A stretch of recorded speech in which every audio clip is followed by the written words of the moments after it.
I've had this remote control key warning for a while now, so I think it's time to change the battery, and in this video I'm just going to show you how to quickly do that.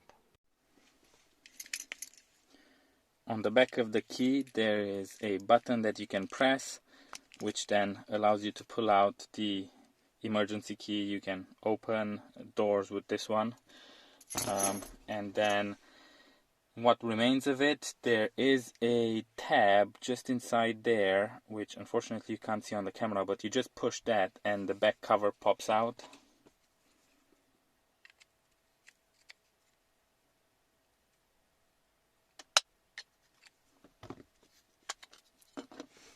And then you'll see the battery inside.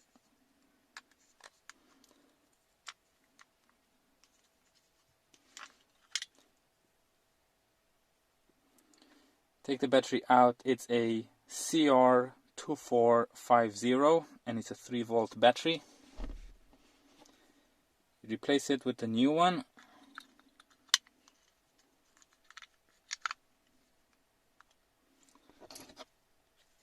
Pop the cover back on.